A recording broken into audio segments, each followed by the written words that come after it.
It's been widely discussed whether or not John Tavares would re-sign with the New York Islanders or would he leave as a free agent and sign somewhere else. But one option that hasn't been discussed very much that we could see is a sign and trade. We'll discuss how that could work coming up next.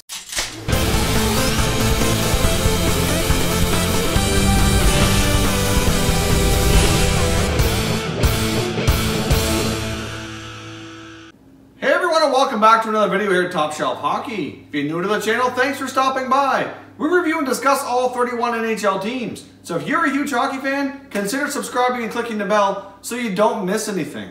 So as I mentioned off the top, obviously there's been all kinds of chatter for the past year whether or not John Tavares will re-sign an extension with the New York Islanders or will he leave as a free agent and go to another team. Obviously we saw the NHL trade deadline come and go and the Islanders did not trade Tavares. So obviously at this point in time, they're taking their chances to make an extension happen here with Tavares and retain their franchise player and longtime superstar. But could we possibly see a case of a sign and trade? Now some of you might be questioning, well, why would they sign him and then trade him? Well, let me explain how this could work and why it may come down to that. The one reason that John Tavares may request this type of deal would be that the New York Islanders, since they currently own his rights, they're the only team in the NHL that could offer him an 8-year contract. If he leaves as a free agent and goes to another team, the maximum term any of those other teams can offer him is 7 years. So obviously, you know, for a player like Tavares, the difference between a 7 and 8-year contract may not be all that drastic. Obviously, every player in the NHL wants long-term job security like anybody would. But at this point in time, obviously he's going to have a mega payday. He's made a lot of money already. But at the same time, he's going to want to make sure that whatever team he goes to, he gets the best deal possible, as much money as possible, and a chance to win. So obviously, with the possibility of doing a sign and trade could come down to the fact that if the Islanders are told by the Tavares camp that we don't want to re-sign with you, but we want the 8-year contract, then they can work out the 8-year contract ahead of time, get the framework in place, and then work out a deal to trade him to another team. Now, obviously, for other teams, it's not quite as enticing because obviously they'd have an opportunity to sign him as a free agent and give up nothing, which obviously would make more sense and better for a lot of teams. But at the same time, just like with the trade deadline and all the speculation coming around, I'm pretty sure that regardless if it's through free agency or via trade, there's a lot of teams, if they had an opportunity to make a trade for John Tavares, would pony up the assets necessary to make the deal happen. Now, I've narrowed it down to what I think are the top 4 teams most reasonable to make this deal, and we can discuss how that framework might work. Now, basically, what I'm looking at here is I'm looking at teams that A, are going to have the cap space and some potential assets in return that the Islanders would request. So just take this as a grain of salt here. Obviously, I have no reason to believe that this deal is going to go down, but I do think it's a possibility that as we approach June and July here, that we may come down to the fact that the Islanders, if they come to the point with the Tavares camp that they are not going to re-sign him, he could still request that they work this out to get an 8-year deal instead of 7. Now, for a team who's looking to acquire him, obviously through free agency, they're going to do that 7-year contract. However, the one advantage of doing the sign and trade, yes, you have to give up assets to get them, but that 8-year deal more likely going to bring down the average annual value for salary cap purposes and may allow them to fit him under the cap with a little bit more ease. So let's take a look here. Obviously, as you probably saw in the thumbnail and my title, there's some teams here that I earmarked as some possibilities. I've got the Montreal Canadiens, the Carolina Hurricanes, the St. Louis Blues, and the Vegas Golden Knights. Now, the main reason I put Vegas in there is because they've proven that they are all in and trying to provide a winning team for their new franchise in their city here. And really, at the trade deadline, we saw speculation they were trying to make a blockbuster deal to get Erik Karlsson, and they had their hand in with that Pittsburgh deal with Brassard. So, I mean, obviously, just because they're a new franchise, they're doing very well for themselves, and they are not afraid to make big moves. If they had a chance to bring in a guy like Tavares, I certainly think they'd explore that option. Obviously, as we know, as good as Vegas has been this year, who couldn't use a guy like Tavares on their team? Secondly, they do have a lot of assets. They've got some good prospects like Cody Glass and Nick Suzuki that are still in junior and doing awesome and are great NHL prospect, as we've discussed here in other prospect videos that we've completed.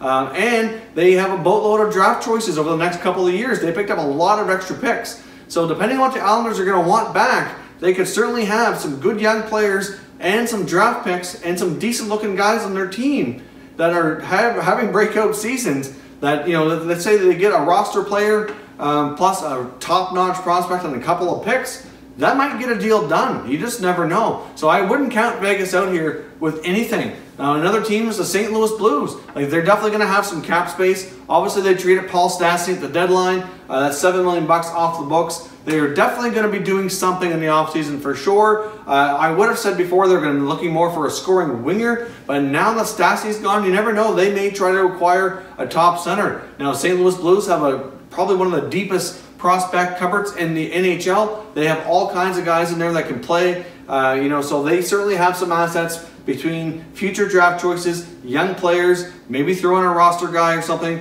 They have the deals that could get this done. As we know, the New York Islanders are a team that have struggled with consistent goaltending. Jaro Halak's going to be a free agent. They may not opt to bring him back. They've got Thomas Greiss still signed for a little bit longer, but you know, he may be a serviceable backup, or maybe they could consider other options for him, maybe a buyout or whatnot. But maybe if they do a deal with the Blues, here's just a possibility to throw at you, see what you think. Maybe St. Louis would be consider willing to move their goalie, Jake Allen. I mean, Jake's still pretty young. I believe he's 27 years old. Yes, he's been a little bit inconsistent, but I think really at the end of the day, he's a really solid NHL goaltender and still has a bright future in the NHL. You throw in a couple maybe younger prospects like a Robbie Fabry, for example. He's had some injury issues, but he still has a lot of offensive upside. Then you look at their prospect cupboard. I mean, you've got Klim Kostin, Robert Thomas, Jordan Kyrou, just to name a couple there. So, I mean, there's all kinds of potential there between the cap space available and what the Blues might be willing to do in order to get that deal done. Now, if they trade Jake Allen, you know, Carter Hutton's been a tremendous backup to Allen and has probably outplayed him this year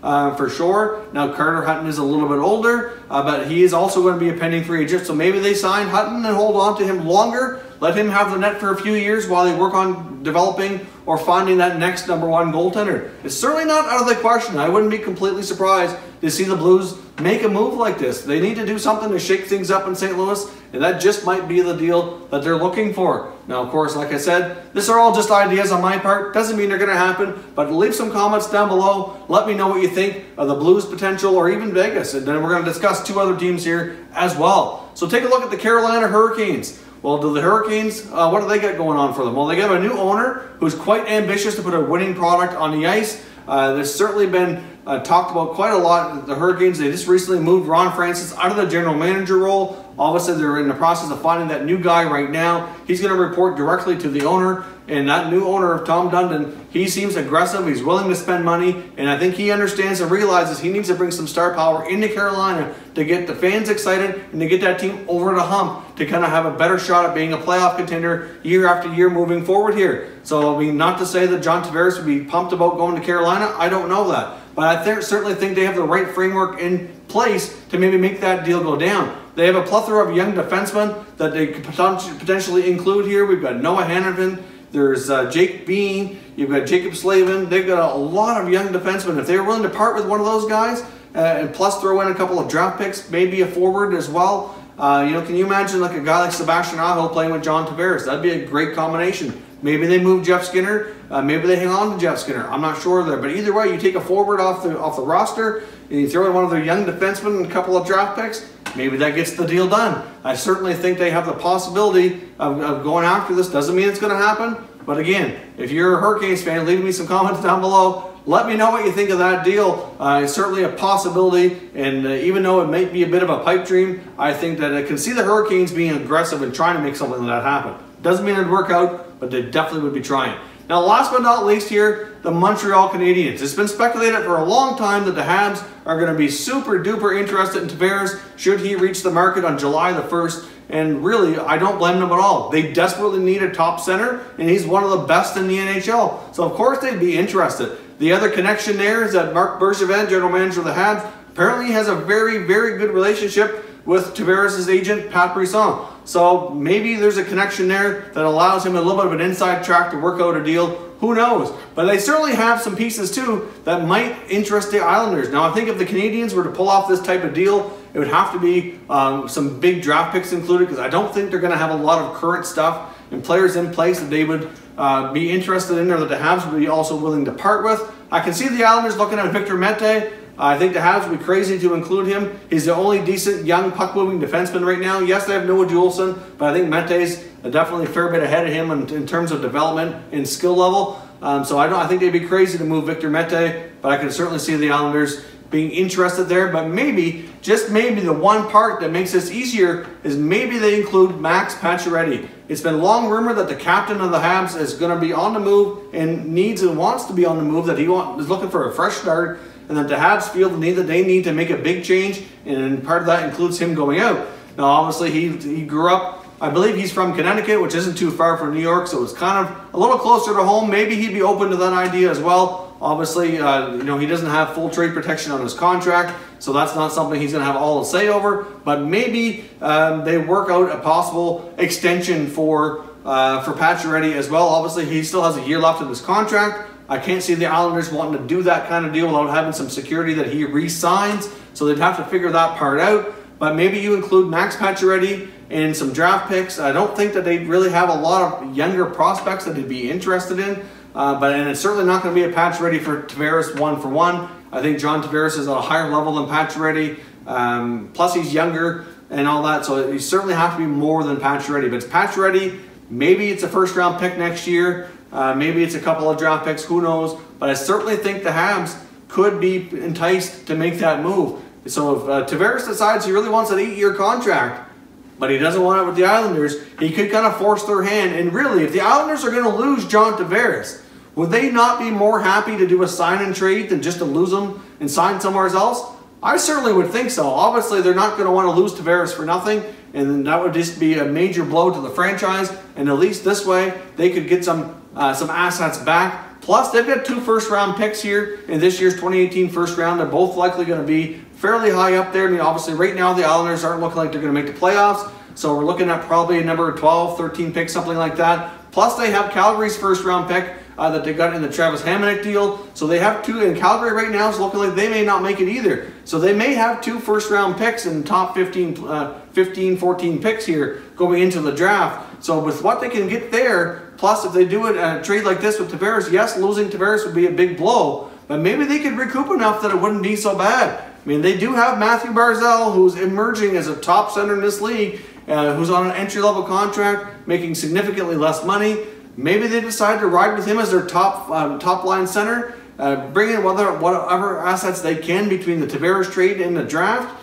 And, maybe things don't look so bad on the island. It's really hard to say. Obviously, this is all just speculation on my part. I've seen a report through the TSN Insider Trading that this could be a possibility. After thinking about it, it's like, you know what? Tavares really could get that 8-year contract, get that extra year, which not only gives him that extra security, but it gets the team acquiring him that lower average annual value to kind of make the cap work a little bit better as well. So let me know down in the comments, what do you think? Do you see a Tavares sign and trade as of a possibility if things aren't looking like they're going to work out with him and the Islanders? And if so, what team do you think is the most likely to pull that deal off with the Islanders to get Tavares? If you're new to the channel, I hope you consider subscribing as well. We have daily uploads here and cover all 31 NHL teams, so there's plenty of content for you to enjoy. If you haven't done so already, please consider checking us out on social media. You're going to see our Twitter handle on the screen right here. We're also on Instagram and Facebook, and they're all linked down below in the description. As always, thank you very much for watching, everybody. We'll catch you next time.